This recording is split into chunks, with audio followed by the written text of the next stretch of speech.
Well, Eric, I'm glad you're here. You were one of my top picks, and I'll tell you why. Okay. Um, so I had a few, I get you would call those like warm up sessions with a few other local artists or business owners. Um, but I have been following your work. I know you mentioned that you follow my Instagram a lot, but I also follow your stuff. Okay. And some of the stuff that you be posting literally has me like cracking up for like a few minutes. Okay. And usually my girlfriend's the one that's like, "What are you laughing at?" And and I show her, but she doesn't get it. Yeah. Which I think you probably know, like Absolutely. your type of comedy is directed to a certain type of audience. Yeah. Which Yeah. I kind of identify myself with that audience. Okay. Which is kind of like the dry humor or like what the actual fuck audience. Like Yeah. it's yeah, like yeah. it's just like nonsense, Yeah. but it's Right. nonsense that makes you happy or Yes. makes you actually think a little bit outside the box. Mhm. Tell me why that. What's the motives behind that kind of genre that you decided to pursue, or that you're more focused on? I know that you do like a bunch of other stuff as well, Yeah. but like for example, for a person like me, that's kind of one of the reasons why I go to check out what you do. Okay. Yeah. Yeah. I mean, I've always been like kind of out there a little bit, Mhm. I think a lot of my friends would be like, call me a troll when I was younger and whatnot. And it suddenly like there's people that do it for attention and Yeah. I get that, but I truly enjoyed making people laugh. Like Mhm. seeing other people laugh was really one of like, I was like, I got to however I feel Yeah. to get this feeling, I got to keep chasing more of it. And that sounds kind of egotistical in a way. And I understand Mhm. what that sounds like, but I really enjoy making people laugh. And then it's not like a shitload of people, dude. I'm not like Dave Chappelle. I don't have a fucking huge audience or whatever, but the ones that do approach me and they're like, dude, this was funny. I appreciate it. Mhm.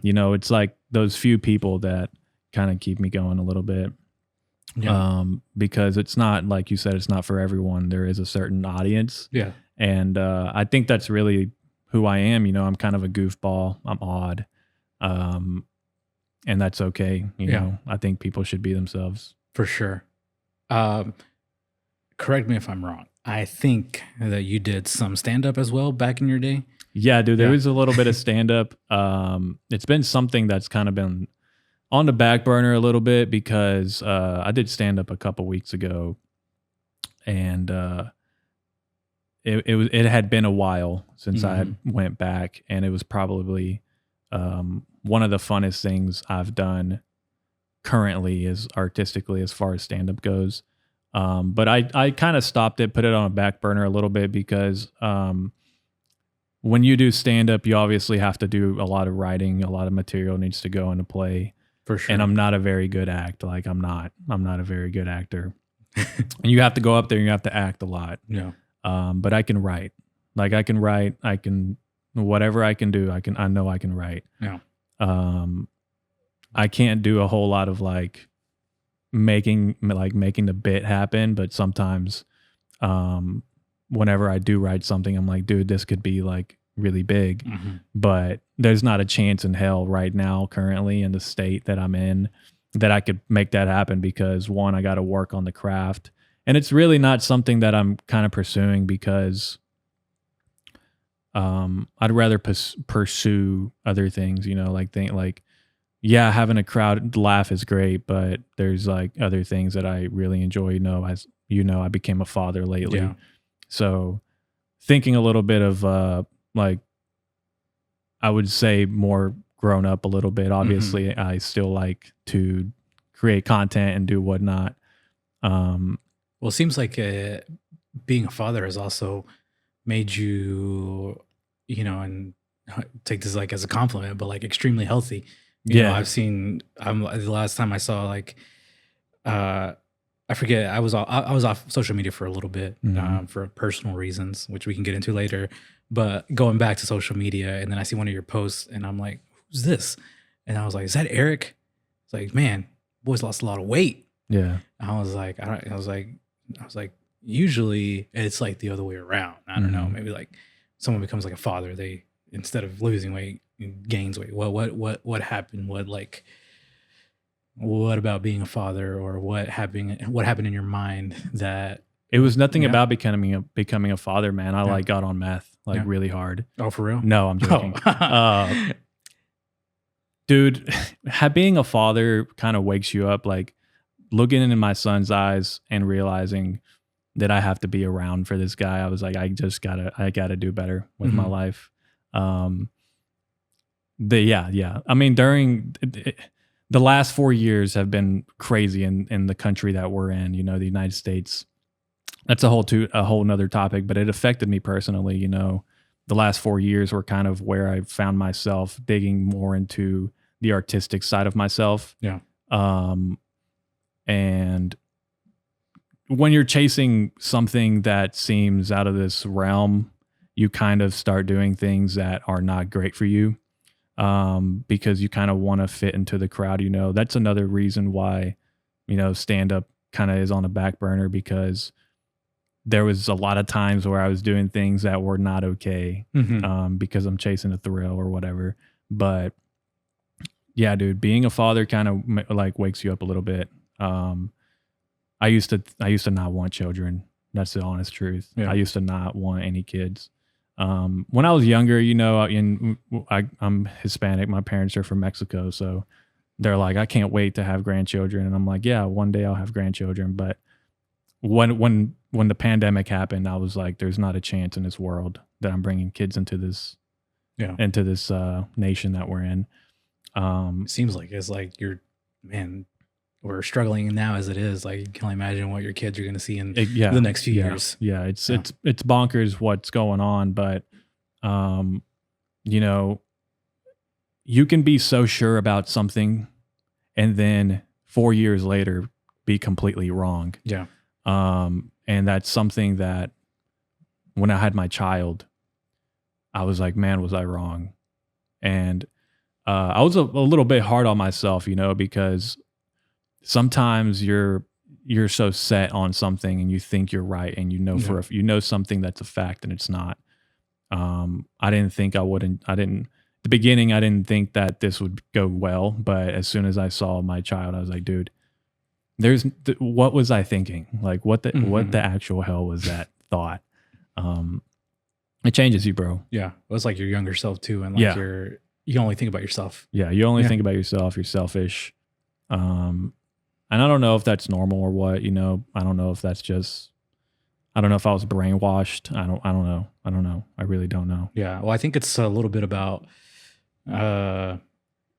you can kind of control your own consequences, but now that you have like people rely on you, you know, people depend on you, you think a little bit more about your actions, like what consequences can they bring, and every decision you make is not just for yourself anymore. Yeah, I would say. I'm not a father, but you know, I treat this company kind of like my baby. It took a while to kind of bring up and develop it to where it's at today.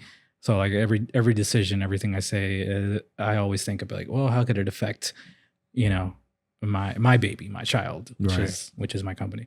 Yeah. So I guess that's the only way I could relate to you until I actually have a kid. Yeah. No, I mean, that's a pretty good analogy. Yeah, dude, when I walked in here, I was like, bro, this is legit. Yeah. I am so proud of you. Well, thank you, man. I you know, I always look back to that podcast that we did 2 years ago. I don't think we were on air whenever we said that, but it was 2 years ago. And I was kind of doing the same thing. Had a setup, and going into this podcast, I was like, I kind of wanted to make it feel a little bit more personal. Because in that last podcast, we were kind of side to side where we had to like look at each other and then look at the camera. So I don't know. It's like, it's not as, there's not like that connection, like not being a homosexual or anything. No, there's nothing wrong with that. But like, we need to be connected in order to like keep the conversation going and just feel, you know, a little bit more open to what we're going to say, and just, more thoughtful of what we're going to say, because we're actually talking to another person, not just the camera. Oh, 100%. Yeah. And that kind of felt like a stage a little bit, like I felt like a prop in there. And I was telling you how that whole creative environment, it didn't feel, even if I would have did something with it, it wouldn't have felt right. I don't think. But yeah, that was, I appreciate you coming, man. It was, you were one of my last legit, guest, and after that I kind of just stopped having guests because I was just kind of writing and doing solo stuff, and I that's kind of what I like doing. But having guests is a whole different ball game. It's not easy, you know. And then there's people that just like flake on you and shit, dude. I hate that. I hate when people flake. We have that like all they the tell time. you they'll come and they're like not even. I'm like, dude, it's a waste of time and it's a disrespect. It really is. I think that's a lot of and some models know this too. Like for us, like being photographers, especially when I was first starting off, we have to rely a lot on like influencers, Instagram models, all that stuff. But I'd say probably a good 60% of our shoots were canceled because somebody flaked. I think Yasmani probably has a little bit about this. He knows about the flaking of models, which it really isn't a big deal until it's 10 minutes before the session is when they decide to flake. I was like, oh, you could have decided, that one of the craziest excuses that I get most of the time, I'd say about, I don't know why I keep using 60%, but we'll use 60% again. 60% of excuses is a dead grandparent. I was like, dang, like, wow. How many models lose their grandparents flaking on me? It's like, I don't know if it's just coincidence. If they're actually like, if their grandparents are passing away, then, my bad. I'm sorry. I mean, it's a trend. Supermodels are known to have dead grandparents all over the place, man. They're just known for that. Yeah, I think it's bullshit, man. I think that it's a total disrespect, and it's not like they're wearing sweatpants to the gig, dude. Like they have to take the time to get ready. Yeah. And 10 minutes is crazy, dude. That is crazy. Yeah.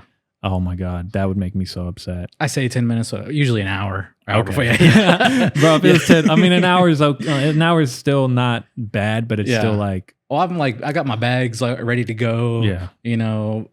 But I would have appreciated like in the morning, if it's like an afternoon shoot, cancel in the morning. That way I can clear up my whole afternoon. But there have been some instances where they're like, hey, we're running late. We might not make it. And I'm like, I'm already here at the location. Damn. Yeah. But now that, I charge people are more respectful of, I guess, their own time. Yeah. Yeah. Because time is money, 100%. Yeah, dude. Whenever you are running a legit business, you have to take care of the business. And I respect that, I truly respect that. I respect this whole thing you're doing right now, man, because it's so hard to be a creative and it's so hard to run a business with it, and the way you're doing it is it's amazing. Yeah, man, I feel like and I always give credit to Yasmani because he's here with me, and the good and the bad. It's hard being pioneers in Arkansas because businesses like this, you go to like Dallas or LA, these are all over the place. There's creative people because there's a market for aspiring actors and models and all this stuff that require of a place like this. But here we're kind of alone, we're one of the only ones that have a location where you can kind of just do whatever. Everything creative, photo, video, podcasting. We had music production for a little bit, but I come to realize a lot of musicians don't have the funds to produce music. So, right. Yeah. So, it's very hard. Yeah. Music is one thing that it's probably one of the hardest to pursue, I think, artistically. Like, people can film, people can take pictures, people can act, people can write. But I think the music industry is one of the hardest ones to get into, just because there's so much money involved and people just want hits. Like that's it, I mean, you have your underground Mhm. artists and whatnot, but they still struggle every day, you know? Yeah. Yeah, there's this band that I follow. I don't know if you heard of them, Piñata Protest. Mm-mm. Well, they're kind of one of my favorites, and I'm like, why are these people not famous? Yeah. Like their music is like so good, but they're still like playing with like just like a dive bars and whatnot. But their music is amazing. I always like root for them. I always share their stuff. I'm like, you guys need to be heard by the rest of the world, not just me. I'll look them up. Yeah, Oh, yeah. look them up. They're pretty dope. They are like Tex-Mex punk rock corridos, Damn. cumbias. Really? They made a mixture of everything. It's super dope. Did they have a clip blow up where they were all dressed up like cholos and they were like in there doing death metal shit? Was that them? It might be them. They do a lot of crazy stuff on Instagram all the time. So it could be them. Okay. I saw a clip where it was like, I've never seen anything like it. And the music industry right now is like, it's growing into things that like new genres are that we've never heard of. Well, there's so many artists now. You don't even know like what song is coming out. I mean, you do know what song is coming out, but there's so many is what I'm trying to say. There's like so many songs that they're like, oh, did you hear this new song? I was like, he's got another song? Yeah. It's just like every week. They're, especially in the corridos going on right now, bro, like they're all trying to chase that number one. You know, there's so many artists. Yeah. They're all just trying to get to the top and they're all trying to have the next hit, you know? Yeah. But it feels like every week they have a new song dropping. And sure. I don't know, in the sense of like, when we're old, are we going to have like, man, this was the song in 2024, you know? I don't know if we're going to have that anymore. I don't think so. Because there's so much content just being pushed. Yeah. There's just so much being pushed right now that it's hard to keep up with. Yeah. I don't think so. When you look back and think the 80s, 70s, 80s, things that have lived like this long, like for example, one of my favorite bands is Queen. Like I can just put that song any day and it's like a banger and like everybody knows it. Like for example, you know, Bohemian Rhapsody, for example. I think that's going to be a hit that lives on forever. Or Sweet Child O' Mine by Guns N' Roses. But today, like everything just sounds the same. Like there's nothing that stands out that like, oh, this is going to be a hit in 10 years or 20 years. That's just how I feel about the music these days. Are you talking about all of it? Are you talking about Spanish? Like, I'd say a lot of like Spanish stuff, like norteñas and all these covers. You know what I'm talking about? Yeah, yeah. Or even like American artists. Like, I don't think that there's like all these rappers. Like a lot of them come and go, but you look a few years ago, like Eminem, like he's like been here for so long and all of his music is like super good. You can go back to it and listen to it, but I don't think we're listening to stuff like from like 2016. Yeah. You know? Yeah. That's a good point. That's a good point. And a lot of, I don't listen to like, sometimes, I'll go back and listen to like music I listened in high school maybe, but it's not like all the time. I'm not like, I'm not excited, you know? Yeah. But yeah, the music it's weird, man. It's a weird one. I think it's, like you said, I don't know. We're not listening to hits anymore. It's just so much. Everyone's trying to get to the top. And it's all money, you know? Yeah. For a while, I wasn't even listening to music. I was just scrolling on TikTok. Yeah. Like, I wouldn't even, it got bad, man. It got bad. I was driving and scrolling. I was like, oh man. And then I saw somebody else do it on the road. And I was like, that's when it gets sketchy, bro. Yeah, You're like, no, I was you being trust a hypocrite. yourself. Yeah. I do that sometimes, bro. I'll be like sending memes to people while I'm driving. And I'll look over and I'll get upset at a lady at her on her phone. I'm like, what an asshole. Yeah. But I do the same thing, dude. It's such a hypocrite, man. Yeah. I'd be doing that thing too. I stopped because I just saw too many people on their phones. I was like, I don't know. I've always wanted to like stand out, be the difference. You know? Yeah, for sure. But yeah, that's what I was doing for a while because I was just so tired of music. I was just scrolling. Yeah. I would do the same, and I would listen to podcasts. I was listening to a lot of podcasts, and a lot of instrumentals too. You know, like I'd listen to jazz. and just listen to instruments. Yeah. What podcast do you listen to? Oh man, like right now, I've always been on the Joe Rogan podcast, but this last like 6 months, I've been into Lex Friedman, Huberman, Yeah. you know, Andrew Huberman. But there's not like I've been on a search for a Spanish podcast because I was trying to do Spanish content, which by the way is really hard. Do you speak a lot of Spanish? Like, is it for me? I can speak Spanish, but I guess like you said, coming up with like creative ideas. Yeah, it's hard. I prefer English. Yeah, it's very hard because I'm not very I'm not very funny in Spanish. Like I can't think of anything creative to say. You would say you have a different personality. Yeah, I'm probably my Americanized split personality. Yeah.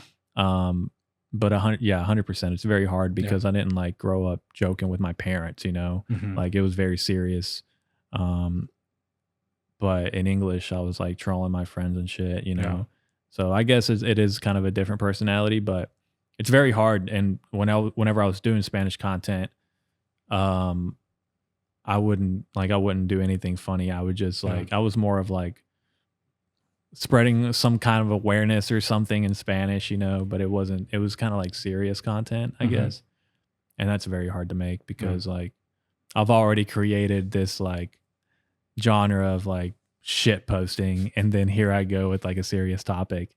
It's very hard to take serious. Yeah. Very hard. It's like your audience is already used to something. They're already used to something, but at the same time, it's like even for me, man, like my audience is used to seeing, like on my Tough Lies page, they're so used to seeing quinceañeras every time I do like something like a family photo. It's like, I guess it throws them off. Yeah. No likes, no shares, no reactions whatsoever. Yeah, and there's nothing wrong with that, dude. There's sometimes you got to post random stuff. As a creative, it doesn't matter. It's just like whatever you think is like whatever you feel is right. Yeah. Yeah, I don't really care for like a like or a follow. It's just like I think this is fucking funny or I think this is serious. I'm gonna post it. Well, that's what I've been seeing. Like with a lot of your videos and stuff, there's like a few videos that get a couple thousand, and then there's some that don't get no traction. Yeah, it's zero traction. It's dude, and I have an account warning all the time because sometimes my stuff gets taken down a lot, and it kind of like it makes me not want to post a lot because a lot of the things are very crazy, and I'm not a nutty person. I'm not going to harm anyone, but a lot of the stuff is pretty nuts. Yeah. TikTok, I just don't even get on because I always get taken down just for. It doesn't even have to, I'm not even saying anything that I think is crazy outside of community guidelines. Yeah. It's just something that might have been in a picture or if I post a meme or something like that. It always gets taken down for the most part. Yeah. But the stuff that ends up making it is, kind of like cool, whatever. Yeah. But. Well, on the topic of your content and stuff, the drowning fish, where'd that come from? What's the whole... Dude, I knew you were going to ask me this question on the drive up here. I was like, he's going to ask me where the name came from. And I came up with a response in my head while I was driving. I told myself, not to be cheesy, but it was my gamer tag on my PlayStation a long time ago. And that's extremely cheesy because there's nothing creative behind that. But then Did it like automatically populate like that name or... No, I think my friend and we were going to pick between the drowning fish because fish, like, come on, like a fish drowning's crazy, and the clean germ, and it was either going to be the clean germ or the drowning fish, and I was like, I like the drowning fish better.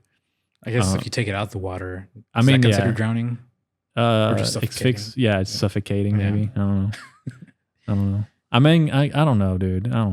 I'm not really big into fish. I don't like care for fish. I just think I thought it was a clever name. I don't care for fish either. A lot of my cousins, families, friends, they love fishing. I just don't like fishing. I've been fishing one time. It's a therapeutic experience, but like just being out there waiting for the fish where I can go to the store and get it. It's like the reward isn't big enough. Yeah, for like right, all the sacrifice. yeah, all the Yeah. time. I'm like, dude, I would have hated living back in the day. I mean, it is nice like to go fish, but it's not. I'm not like this is not what I'm. Not, this is not my hobby. Yeah. Like I'm not doing this. It's crazy how we pick our hobbies, right? Like, and how we're willing to tolerate them.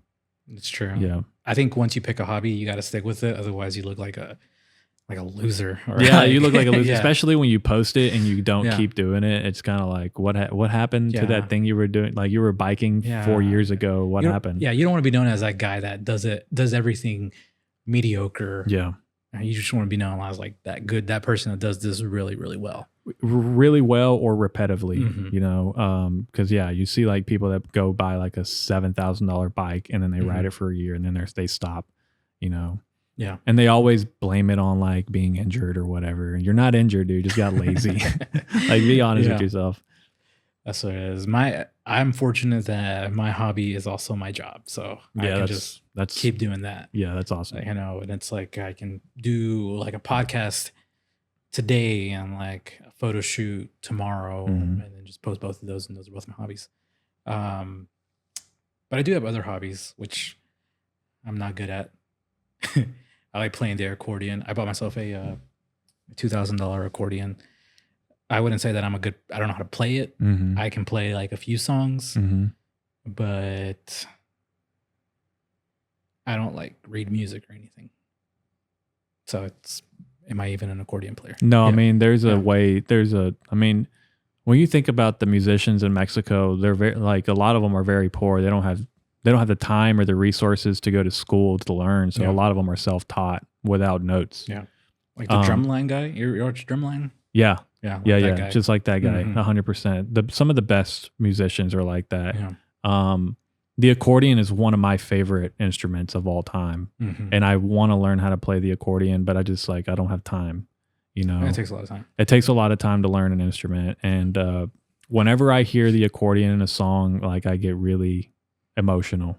You play the air accordion at all? Yeah, I do all the time. When I'm driving, I'll let go of the steering wheel. I'm like, I would be playing it for like 20 minutes. No hands on the steering wheel, 20 minutes. Hopefully you got lane assist. Dude, no. I No don't. lane assist. No lane assist. I'm just using my kneecaps. I'd be relying too much on my lane assist. My girlfriend always gets pissed off at me. I'm like, it's got lane assist. It's literally telling you, please take control of the steering wheel. Oh, yeah? Just because it does keep you in there for a little bit, but after a while, it just beeps at you really, really hard. Like, hey, I can't drive myself. Yeah. But I'm thankful for it. The assist gets lazy a little bit. Yeah. It's like, all right, bro, that's enough. Yeah. That's funny, man. Yeah. One day we'll just be able to get in the car and take a nap and just continue Jesus. just like drive. That was loud. Do you think they got hurt on here? Yeah, Definitely. probably. That was loud. There was a big red fire truck just barreling down the street, dude. I think I should probably focus on my next thing is to focus to make this a little bit more soundproof. We are on probably one of the busiest streets in Little Rock, so North Little Rock. So that's probably why. Yeah. Yeah. Well, anyways, I try to keep these things short and sweet so our audience doesn't get bored. Yeah. So we are at the 30-minute mark. Is there anything you'd like to tell the people since you're here? No, I mean, if you're listening to this, like really tune in to Tough Labs because this guy is making some serious art over here. I've been following you for a while, man. Like 2020, you took my engagement video or photos with my wife. And, we've kind of been locked in ever since. And I've just been watching you grow. And it's inspiring. Well, likewise, man. It's inspiring. Likewise. So just keep doing what you're doing, bro. And if you're listening to this, like tune in with this guy because he knows what he's doing. Yeah. Well, I appreciate that, man. Before we wrap things up, there's two questions I always like to ask my guests. What's one of the best pieces of advice that you've received, and what's the worst? You can answer whichever one you want first. Okay.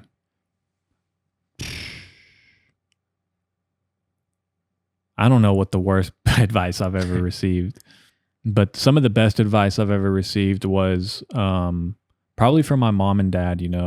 Growing up Hispanic, they're always giving you advice and shit, and you're like, "What do you know?" but just treat everyone how you want to be treated, and just try to be a good person. Yeah. You know, that's it. Just try to be a good person. Whatever that may mean to you, whatever you feel in your heart is a good person. Mm-hmm. That's it. All right. Well, nothing on the bad one. I can't think of bad right now. Off the top, dude, I'm like stuck a little bit. Yeah. And bad advice, dude, I don't know. That's a hard one. I'm not really a Sometimes advisor. you haven't, yeah. Sometimes I don't listen to advice a lot, you know. I'm just like, whatever, dude. You don't have stupid friends like I do. I have a lot of, I still have them. Yeah. They're my friends. I love them. Yeah. Well, sometimes they have stupid advice. Yeah. You know? I try not to give advice because I realize that I give bad advice. Yeah. So you're the one that gives bad. Well, I'm the bad advice. Yeah. Yeah. That's my middle name is bad advice. I've given people bad advice and I've seen it go downhill. And I'm like, oh God, you know, I shouldn't have did that. So I just stop. All right. Self-awareness. We'll close off on that note. Anyways, if you don't already, go follow Erick. I'll put everything in the description so you guys can find him.